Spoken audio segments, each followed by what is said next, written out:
Hello నమస్తే welcome to hit TV. నేను మీ anchor శమ.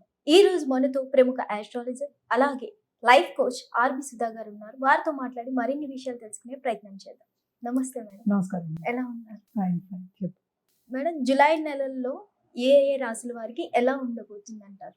సరే, ఫస్ట్ రాశి ఫలితాలు మాట్లాడుకుందాం. జనరల్గా రాశి ఫలితాలు మాట్లాడుకునే ముందు ఎప్పుడైనా సరే మనం గోచారం మాట్లాడుకోవాలి. అంటే గోచారం ఎందుకు మాట్లాడుకోవాలంటే గోచార రీత్యానే మనం చెప్పడం అనేది జరుగుతుంది. వ్యక్తిగత జాతకం అనేది చాలా డిఫరెంట్. అంటే ఏంటి, ఈచ్ ఇండివిజువల్ పుట్టినప్పుడు వాళ్ళ జాతకం డిఫరెంట్గా ఉంటుంది.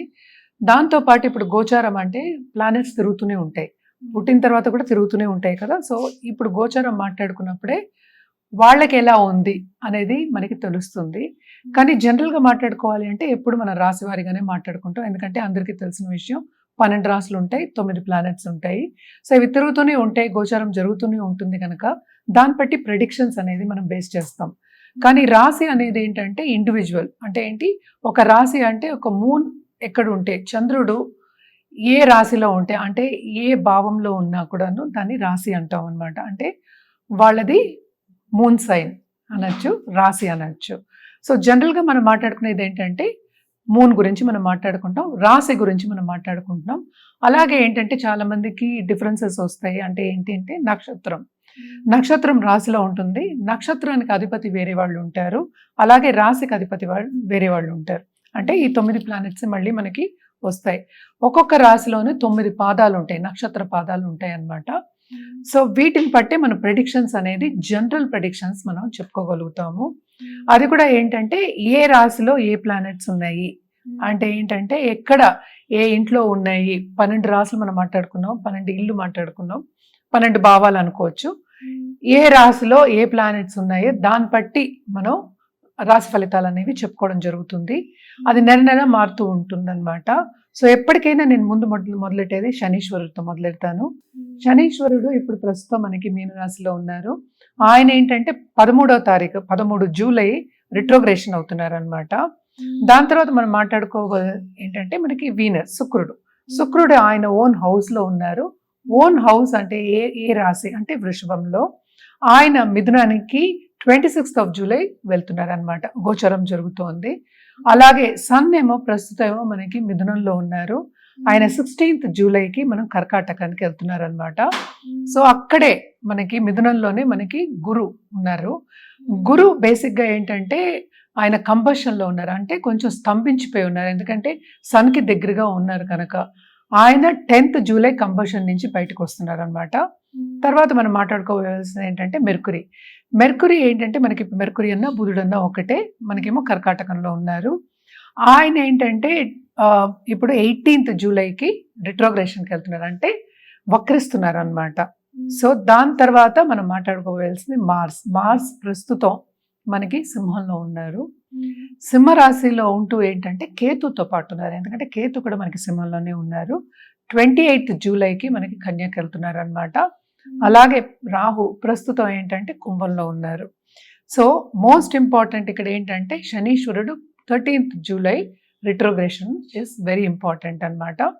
అలాగే మనం చూసాము అంటే కంబషన్ నుంచి జూపిటర్ కూడా మనకి బయటకు వచ్చేస్తున్నారు. సో ఇవి రెండు మంచి సూచనలు. అండ్ ఆల్సో మనం చూసాము అంటే వీనస్ కూడా ఓన్ హౌస్లో ఉండి కొన్ని రాసుల వరకు చాలా మంచి ఫలితాలు అనేది ఇస్తుంది అనమాట. అండ్ ఆల్సో ఏంటంటే మనకి ఇంకా మనం మాట్లాడుకోవాలి అంటే కనుక రాహు కేతువులు అంత మంచి ఇవి ఇవ్వవు కనుక, ఫలితాలు ఇవ్వవు కనుక, మార్స్ కూడా ఉండడం కూడా కొంతవరకు అంత మంచి యోగం కాదనమాట. సో కొన్ని రాసుల వారికి అంత బాగుండదు, కొన్ని రాసుల వారికి బాగుంటుంది. అలాగే మనం చూసామంటే ఏలినాటి శని ఎవరికి ఉందో, ఎందుకంటే అందరూ శని వచ్చారంటే భయపడుతూ ఉంటారు కనుక. ఏలినాటి శని ఏమో ప్రస్తుతం మనకి మేషరాశి వాళ్ళకి అంటే మొదటి ఘట్టం, మీనరాశి వాళ్ళకి 2వ ఘట్టం, కుంభరాశి వాళ్ళకి 3వ ఘట్టం, అంటే 7.5 years శని. సో అంటే లాస్ట్ 2.5 years అనమాట. ఆయన మీనంలో ఉండి రిట్రోగ్రేషన్ అంటే వక్రిస్తున్నారు అనమాట జూలై 13th.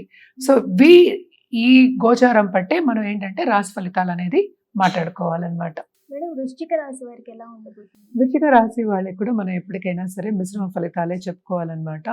ఎందుకంటే ఈ రాశికి అధిపతి 10th కేతుతో పాటు ఉన్నారు, 7th లోనే ఉన్నారు. సో ఎవరికి బాగుంటుంది అనేది, ఎందుకంటే మిశ్రమ ఫలితాలు అంటే ఎప్పుడు మనకి మంచే లేదు, ఎప్పుడు చెడే లేదు. సో రెండు కలయికే ఒక జీవితం.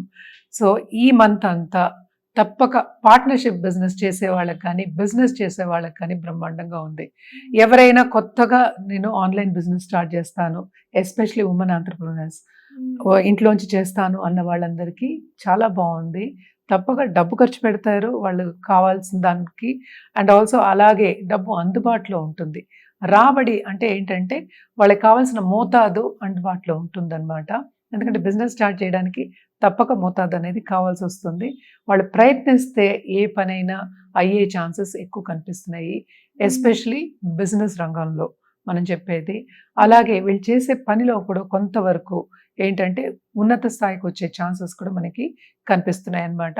ఓన్లీ థింగ్ ఏంటంటే మార్స్ కేతుతో పాటు 10th ఉన్నారు కనుక, కేతు 10th ఉన్నారు, అది ఏమవుతుందంటే బాసెస్ ఉన్నారంటే సూపర్ బాసెస్ కానీ ఇంటర్పర్సనల్ రిలేషన్షిప్ కానీ ఎవరో ఒకళ్ళు వచ్చి కొంతవరకు ఇబ్బంది పెట్టే ఛాన్సెస్ ఎక్కువ కనిపిస్తున్నాయి.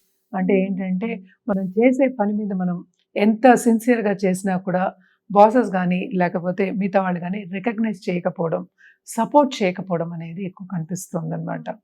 So towards end of this month కొంతవరకు లాభాలు చేకూరే ఛాన్సెస్ ఉన్నాయి. సో మొత్తం అంతా బ్యాడ్గా ఉండడానికి లేదు కనుక తప్పక వీళ్ళకి బాగానే ఉంటుందని చెప్పాలన్నమాట. సేవింగ్స్ అనేది కొంతవరకు వీళ్ళకి తక్కువే ఉంది, అంటే కెరియర్ పరంగా మనం చెప్పేది, అంటే ఉద్యోగం చేసే వాళ్ళకి. ఎందుకంటే ఇప్పుడు 2nd and 5th లార్డ్ అయ్యాడు, అంటే లక్ అనేది కొంతవరకు తక్కువ ఉంది, 8లో ఉంది. కానీ రెవెన్యూ డిపార్ట్మెంట్లో ఉన్న వాళ్ళకి కానీ లేకపోతే ఇప్పుడు ప్రాపర్టీ అమ్మే వాళ్ళకి కానీ ఇచ్చిపుచ్చుకునే వాళ్ళకి కానీ కమిషన్ బిజినెస్లో ఉన్న తప్పక బాగుంటుంది వాళ్ళకి. అలాగే చూసాము అంటే ఎవరైనా ఇప్పుడు ఫిలాసఫికల్ నేచర్ ఉండి అది నేర్పే వాళ్ళకి, అంటే ఏంటంటే ఒక టీచర్ కింద యోగా కానీ అస్ట్రాలజీ కానీ లేకపోతే మనకి స్పిరిచువల్ కోర్సెస్ ఏవైనా సరే, మన టారో కానీ ఇవన్నీ నేర్పే వాళ్ళకి మాత్రం బాగుంటుంది. ఎందుకంటే మనం మంచి చెప్పుకుంటున్నాం కనుక ఈ రాశి వాళ్ళకి తప్పక ఇవన్నీ బాగుంటాయి. ఈ రాశిలో ఉన్న పాలిటిషియన్స్ కూడా తప్పక మంచి స్కీమ్స్ చేసే ఒక మంత్ కింద మనం తీసుకోవాలి. స్కీమ్స్ అనేవి ఫ్యూచర్లో ఎలా ఉంటాయని మనం చెప్పలేము, కానీ ఇప్పుడు చేసేవి తప్పక బాగుంటాయని చెప్పచ్చు స్టార్ట్ అవుతాయి కనుక. అలాగే మన పరిహారాల విషయానికి వస్తే కనుక తప్పక శనికాళ్ళు పట్టుకోవడం వెరీ వెరీ ఇంపార్టెంట్. అదొకటి కాకుండా మార్స్కి మనం ఎప్పుడైనా చెప్తూ ఉంటాము, సుబ్రహ్మణ్య స్వామికి కంటిన్యూస్గా పూజ చేయమని చెప్తూ ఉంటాం. ఆయన ఏంటంటే ఇప్పుడు రాహుకేతు అంటే కేతుతో పాటు ఉన్నారు, సో తప్పక రాహుకేతు పూజలు చేయొచ్చు. అలాగే సర్పదోషాలు ఉన్నవాళ్ళు కంటిన్యూస్గా చేసుకోవచ్చు అనమాట. అండ్ ఆల్సో ఏంటంటే గుడికెళ్ళి, ఇది ఎప్పుడు చేయాలి, మంగళవారమే చేయమని చెప్తున్నాం అనమాట. గుడికెళ్ళి చేసుకోవడం అనేది మంచిది, ఇంట్లోనే చేసుకోవడం కాకుండా. అంటే స్తోత్రం చదువుకోవచ్చు, వినొచ్చు, కానీ పూజలు చేయడం అనేది మనం తప్పక ఇంట్లో కాకుండా మనం గుడికెళ్ళి చేసుకుని ఒక బ్రాహ్మణునికి వాయనం ఇవ్వడం అనేది, అలాగే దానం ఇవ్వడం అనేది వెరీ వెరీ ఇంపార్టెంట్ అనమాట. ఇవన్నీ చేసుకుంటూ ఉంటే కొంతవరకు వీళ్ళకి నెగటివ్ అనేది కొంచెం తగ్గి, అంటే పాజిటివ్ అనేది ఎక్కువ అయ్యే ఛాన్సెస్ కనిపిస్తుంది. ధన్యవాదాలు మేడం, చాలా చక్కగా వివరించారు.